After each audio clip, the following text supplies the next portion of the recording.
Hello guys, good morning, welcome back to my another video. Guys आज का video कर रहा हूँ अभी स्टार्ट। तो कैसी चल रही है आप लोगों की प्रिपरेशन? 11 मई बहुत ही पास आ चुकी है डेट। अब अपन के पास बचे हैं लगभग 20 दिन।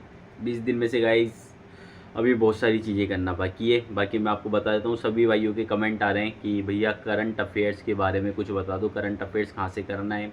इंडिया का करंट अफेयर्स भी है, राजस्थान का करंट अफेयर्स भी है। करंट अफेयर्स कहाँ से पढ़ना है, कौन सा चैनल है यूट्यूब पे? तो गाइज़ मैं आपको बता देता हूँ, यूट्यूब पे आप क्या है कि माइंड मैप करके एक चैनल है जहाँ पे मदन सर आपको करंट अफेयर्स करवाएंगे। तो गाइज़ वो क्या है, क्लासेस बहुत ही ज़्यादा जेन्युइन है और वो क्लासेस क्या है कि 100% आउटपुट देने वाली क्लासेस है।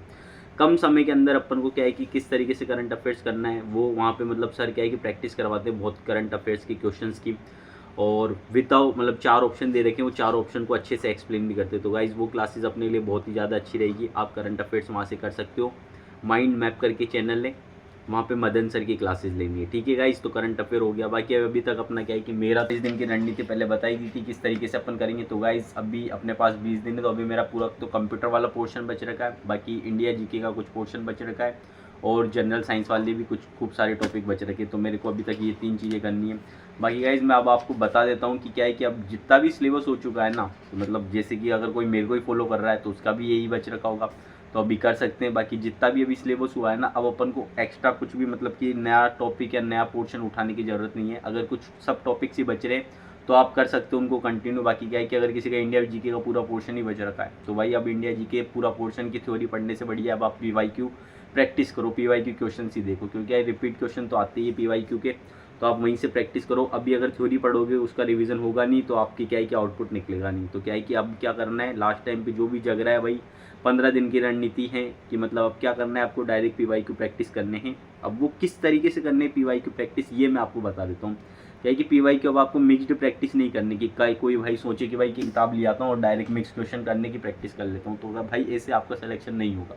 अब आपको क्या है, लास्ट टाइम पे क्या करना है कि सब अब जो भी टॉपिक दे रखा है, जैसे कि अपने पास सिलेबस है, अब इंग्लिश के अंदर इन्होंने दे दिए सिनोनियम्स, तो आप क्या सिनोनियम के पीवाईक्यू करो, बस सिनोनियम के ही पीवाईक्यू करो। सिनोनियम के जितने भी पीवाईक्यू आ रखे उन सबको रट लो, उन सबको प्रैक्टिस करो जितनी बार हो सकती है उनको। एक बार नहीं, 2 बार नहीं, 3 बार नहीं, 4 बार, मतलब इनको करते रहो, बार बार प्रैक्टिस करते हो। जब ये हो जाए दूसरा टॉपिक, पैरेलल में भी 2-4 टॉपिक चला सकते हो। इस तरीके से आप क्या है कि पूरे दिन के अंदर खूब सारे टॉपिक कवर कर लोगे। फिर जब आपकी पीवाईक्यू कंप्लीट हो जाए, फिर उसके बाद आप कम से कम भी नहीं तो 4-5 मॉक टेस्ट दे लीजिएगा। बस 5 मॉक टेस्ट दोगे, जिससे आपको क्या है कि पता लग जाए कि अगर क्वेश्चन ज़रा सा भी चेंज होता है तो अपन को किस तरीके से करना है। क्योंकि पीवाईक्यू करोगे तो आपको पता तो लग ही जाएगा किस तरीके के क्वेश्चन आ रहे हैं और क्या आ रहे हैं। तो लगभग क्या है कि 70% तो पीवाईक्यू से ही पेपर बनता है, 30% प्रश्न ही अलग आते हैं, ये आपको पता होना चाहिए। फिर 30% के अंदर वो क्वेश्चन को क्या है कि थोड़ा घुमा देगा, थोड़ा अलग बना देगा। ठीक है, बाकी बाकी कंप्यूटर के लिए मैं आपको बुक बता देता हूँ कि अपन क्या है कि या तो दक्ष की बुक, जो मैं पहले से आपको प्रेफर करने के लिए बोल रहा हूँ कि दक्ष की बुक आप प्रेफर कर लीजिए, जो कि बेस्ट बुक है। बाकी क्या है कि एक दिशा की भी पीवाईक्यू आती है कंप्यूटर की, कि मतलब उसके अंदर RSMSB बोर्ड के जितने भी प्रश्न है ना कंप्यूटर से रिलेटेड वो सब पूछे गए। तो आप उस बुक को भी ले सकते हो, वहाँ से भी अपन क्वेश्चन प्रैक्टिस कर सकते हैं। क्योंकि कंप्यूटर का वेटेज तो काफ़ी है, पर जो क्वेश्चंस आएंगे ना वो इतने नहीं कि मतलब अगर अपन पीवाईक्यू वाली बुक से करेंगे तो अपन को चीज़ें समझ में आ जाएगी और अपना अच्छा आउटपुट आ जाएगा। कि मतलब इन्होंने कहा है कि यहाँ पे कंप्यूटर के हम पूछेंगे 15 प्रश्न, तो 15 में से गाइज अपने 10 क्वेश्चन तो सही होने के चांसेस है ही पीवाईक्यू वाली बुक से, अगर अपन क्वेश्चन प्रैक्टिस करके ही जाएंगे तो। बाकी दक्ष से पढ़ के जाओगे तो 15 आउट ऑफ 15 आने के चांसेस हैं। चांसेस है गाइज, क्योंकि पूरा तो कोई भी प्रेडिक्ट नहीं कर सकता कि कहाँ से बने। अगर वो क्वेश्चन अलग डालेंगे जो किसी ने नहीं पढ़े हुए तो फिर कुछ कह नहीं सकते। बाकी क्या है कि मल्टीपल रिवीजन की बातें कर रहा था मैं, पिछले वीडियो मैंने बताया कि मल्टीपल रिवीजन कैसे करना है। तो सभी ये कमेंट आ रहे थे कि मेरे को रिवीजन करने में क्या है कि बहुत ज़्यादा टाइम लगता है भैया, मैं रिवीजन कर नहीं पाता, एक दिन में कितने सब्जेक्ट रिवाइज करूँ। तो भाइयों इन सभी सवालों के जवाब बता देता हूँ मैं आपको। क्या है कि एक दिन में अब अपन को क्या है कि 2 सब्जेक्ट तो कम से कम करनी है। अब बोलोगे 2 सब्जेक्ट कैसे करेंगे एक दिन के अंदर, तो भाई एक दिन के अंदर 2 सब्जेक्ट आराम से हो जाएंगे। एक सब्जेक्ट को करने में अपने को कम से कम 5 घंटे लगेंगे। कोई राजस्थान ज्योग्राफी पढ़ रहा है उसको रिवाइज करने के अंदर 5 घंटे मान लो, ठीक है। इंडिया हिस्ट्री मान लो 5 घंटे में। अभी ये तो मैं मैक्सिमम टाइम बता रहा हूँ। अब इसके अंदर क्या करना है अपन को, रैपिड रिवीजन करना है। रैपिड रिवीजन का मतलब क्या होता है ये और मैं डिस्क्राइब कर देता हूँ आपको। रैपिड रिवीजन का मतलब होता है कि भाई अपन को जो भी अपने नोट्स है उनको खोलना है, उनके जो भी एक एक लाइन को पढ़ने नहीं बैठना है कि ये मतलब राजस्थान का भूगोल पढ़ रहे हो आप तो फिर उसकी मतलब कितना विस्तृत है, कितना मध्यांतर है, ये सब पढ़ रहे हो ना, तो इतनी चीज़ें अब ये अपन को बेसिकली पहले से ही पूरी याद रहती है। ठीक है। उत्तरी अक्षांश क्या है, दक्षिण अक्षांश, ये सब कुछ अपन को पता रहता है, ठीक है। तो गाइज इसको क्या करना है, अपन को फटाफट देखना है। और जो चीज़ अपन को क्या है कि याद नहीं है, मतलब कि पढ़ तो रखा है, दिमाग के अंदर एग्जैक्ट वैल्यू नहीं है, तो उनको थोड़ा टाइम दे लो। मतलब कि जिसको थोड़ी देर यूँ देख रहे हो ना, जैसे अपन को फटाफट हो गया, तो ये जो चीज़ आती है। और जो नहीं आता कि यार इस पेज में मेरे को डाउट रहता है हमेशा, तो इसको पढ़ने में टाइम दो। ये रहता है रैपिड रिवीजन का मतलब। जो चीज़ आ रही है उनको कम समय देना है, और जो चीज़ अपन को याद नहीं है, जिसको याद रखने में थोड़ी मुश्किल होती है, उसको थोड़ा टाइम ज़्यादा देना है, ठीक है। इस तरीके से अपन को रिवीजन करना है। और एक दिन में 2 सब्जेक्ट का रिवीजन करना है। 2 सब्जेक्ट ही क्यों, 2 से ज़्यादा क्यों नहीं, क्योंकि 2 से ज़्यादा करोगे तो गाइज मिक्स होने के चांसेस रहते हैं कि अपन लोड ज़्यादा लेंगे कि भाई 3 सब्जेक्ट करने, 4 सब्जेक्ट, तो अपने दिमाग में प्रेशर ज़्यादा रहेगा। और अपन क्या है कि रैपिड ही कर देंगे फिर सबका ही, फिर वो रिवीजन नहीं होगा, फिर रैपिडली हो जाएगा। फिर जो चीज़ें याद नहीं है वो याद रहेगी भी, मतलब हो नहीं पाएगी, और जो याद है वही रिवाइज होएगी बस। तो इस तरीके से। और 2 सब्जेक्ट में क्या करना है अपन को कि भाई एक सब्जेक्ट पढ़ते पढ़ते अगर अपन थक जाते हैं तो भाई गैप लो, दूसरा सब्जेक्ट। और अब मैं तो ये प्रीफर करूँगा कि आप क्या है कि मैथ के और रीजनिंग के तो क्या है कि डेली के ही प्रश्न करो, 10-10, 15-15 प्रश्न की हैबिट लगा लो, या टेक्स्ट बुक एक डाउनलोड कर लो और वहाँ उसका सब्सक्रिप्शन ले लो, 600-700 रुपये का आएगा। वहाँ पे क्या है टॉपिक वाइज क्वेश्चन की प्रैक्टिस कर लो, या फिर डेली एक मॉक लगा लो, या फिर मैथ के सब्जेक्ट वाइज वहाँ पे वही टेस्ट वो कर लो, जिसमें मिक्स्ड क्वेश्चन आ जाएंगे, वो कर लो आप डेली सब क्वेश्चन मतलब। और अगर आप किसी बुक से कर रहे हो, रामनिवास माथुरिया या कोई भी बुक प्रीफर कर रहे हो, तो वहाँ से भी क्या है 15-15 क्वेश्चन के सेट लगाओ हर एक टॉपिक के। तो मैथ अपनी ऐसे पैरेलल में चलती रहेगी। कंप्यूटर के लिए अभी मैंने स्टार्ट ही नहीं करी, तो कंप्यूटर आप रिवाइज करो जैसा मैंने बताया। बाकी इंडिया जीके, राजस्थान जीके और ये हिंदी और इंग्लिश, ये जो 4 सब्जेक्ट है इनका रिवीजन करते रहो। एक दिन में 2 सब्जेक्ट उठाओ। अब 2 सब्जेक्ट नहीं उठा पा रहे तो एक सब्जेक्ट भी उठा लो, एक सब्जेक्ट को भी तरीके से रिवाइज करो। लेकिन अब क्या है कि अपन को कम से कम भी नहीं तो 5 से 6 बार तो कम से कम रिवाइज करके जाना ही पड़ेगा सब्जेक्ट को। और मॉक टेस्ट से प्रैक्टिस करो क्वेश्चंस की, और मॉक दो जितने हो सकते हैं। अब मॉक की मतलब वो भी बढ़ा दो कि कितने मॉक्स देने अपन को पर डे में।